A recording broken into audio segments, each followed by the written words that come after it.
That's crazy, guys. She revs to like 8500 RPM, literally. You have to you have to rev these.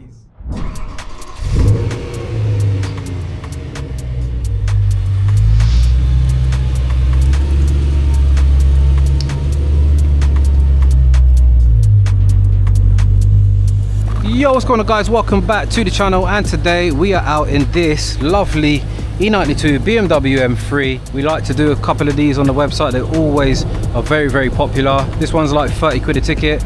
We're doing 4 for 100, and I'm going to take you for, of course, a little mandatory drive. Need to get back on it, lads. So this is just a clean build, if you want to call it a build. It's got carbon fiber boots. We've got Eisenman exhaust system. I love how he's left the carbon fiber exposed here. So obviously this has been painted back to the body color. You can see the carbon fiber diffuser, the competition alloys. We have the side skirts, the power dome on the bonnet, obviously naturally aspirated V8 engine. This one is stage 2 tuned, so we're talking more 450, 460. We've got K&N intake, also interior wise. Actually, before I forget, the brakes. So apparently Brembo front brakes, Brembo rear brakes cost £10,000. So you know the brakes are going to be amazing. Got Michelin Pilot Sport tyres. Look inside the cabin. We have a set of Recaro pole positions in the driver's and passenger side. Alcantara wheel, 7-speed dual clutch transmission. So yeah, man, it's nice and tidy, and we are going to jump out and see what she's like. Oi! Let's just make sure the camera's framed up. Okay, seatbelt on.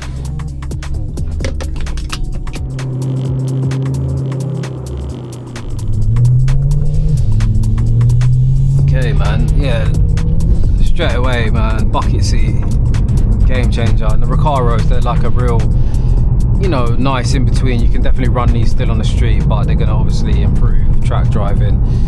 So we're going to put it in the fastest drive logic setting. So drive logic is like a way to speed up the shifts on the dual clutch transmission. You can slow it down for obviously cruising. You can speed it up for, of course, fast driving. The Alcantara wheel does feel, just dimension wise, it feels pretty big, a little bit thick. Probably could do with dropping this down a little bit.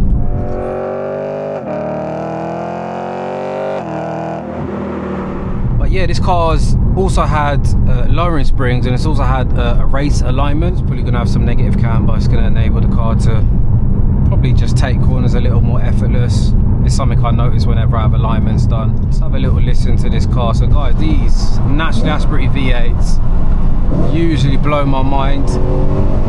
Let the temps get up a bit.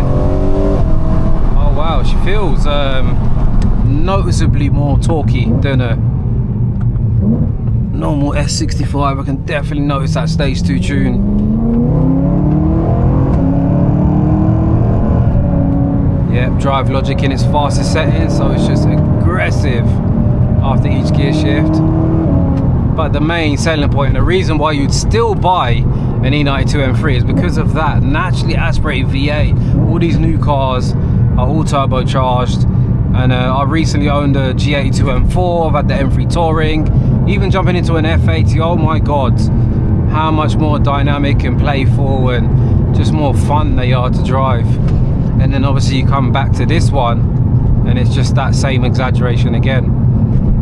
There was a time where this car to me started to feel a bit more of its age, but when you do these kind of mods to it, wow, the brakes, yes, notice them brakes. Usually you do big brake kit up front, don't usually do it on the rear. You don't usually really need to.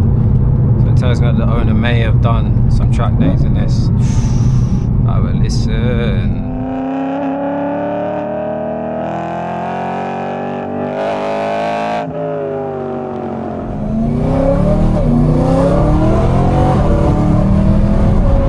Honestly, the way that these cars sell out on the website is an indicator of how much people definitely still love these cars.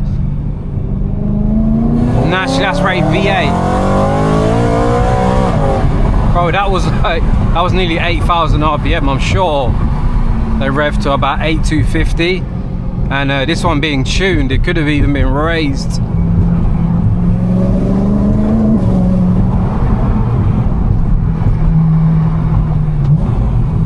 Eisenman's nice. Have a listen. Proper grown-up adult's car this is. You've really got to know how to drive to get the most out of it. You know, it's a little bit on the heavy side, definitely one of the heavier M3s.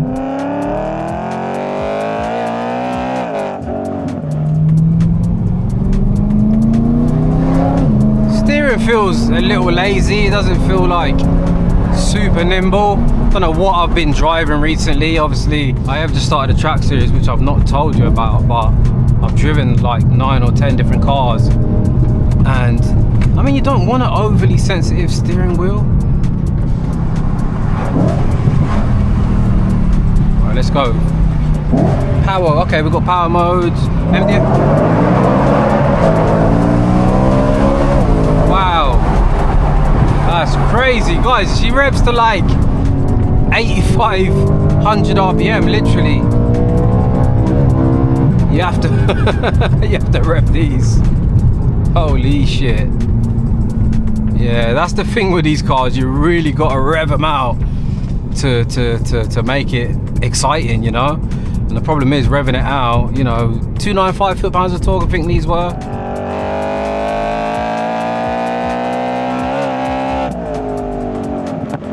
It's a decent amount of torque, but the problem is it makes it all really far up the RPMs. So you got to rev the absolute crap out of this to get going. You know, when you compare this to like modern cars, it's not going to be the fast in a straight line, but on track there's still serious problems.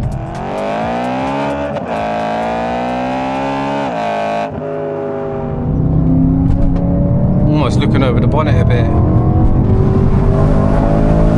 Oh mate, the brakes. Guys, brakes is just an underestimated modification. It does feel like a big footprint, man. I'm not gonna lie to ya. It almost like, I feel like a little kid still driving this, imagine that. I'm not the biggest human being. But you know what, it's not actually that, it's not that, it's the bucket seat. We've lowered the centre of gravity, I'm way more down inside the cabin. So I'm almost like kind of, not tiptoeing, but yeah, looking over the wheel to get better visibility. It's very compliant, not noticing it being too stiff. Obviously it's still on the stock suspension, it's going to be fixed, not adaptive, with lowering springs. We've had a nice alignment done. That's all you got to do. On track, this car will come alive. I recently just did an alignment on my Civic by Sambo's tyres, and it's just an absolute transformation. But it just drives with a confidence, man. BMs are just another level, man. The build quality, second to none.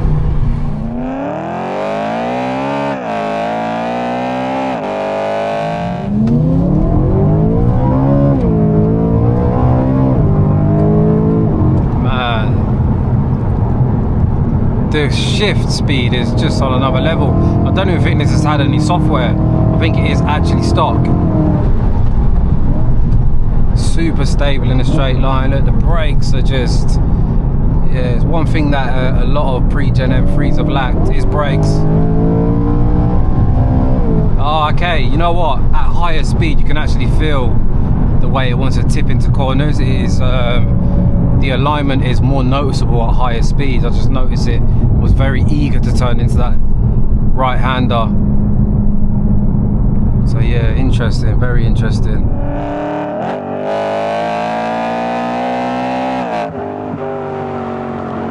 You have to be very careful with cars that have had alignments, man, because even the McLarens, I remember I was chatting to a guy, and it just changes the way your car turns. Basically, you can be familiar with your car, but after an alignment it can just so effortlessly turn into bends that it can basically catch you off guard. You know, you've bought a car from probably one of the best owners when there's barely any power mods and he's done like big brakes. It's like fundamental, so important. I suppose it's a thing as you grow up, man. When you're young, like 18, 19 years old, you barely want to spend £1,000 on a set of tyres, let alone fucking brakes, which don't give you any power increase. But if you like tearing it up, being able to brake later is a huge advantage. Brakes was just going to make you drive your car so much better. All about getting on the brakes as late as possible.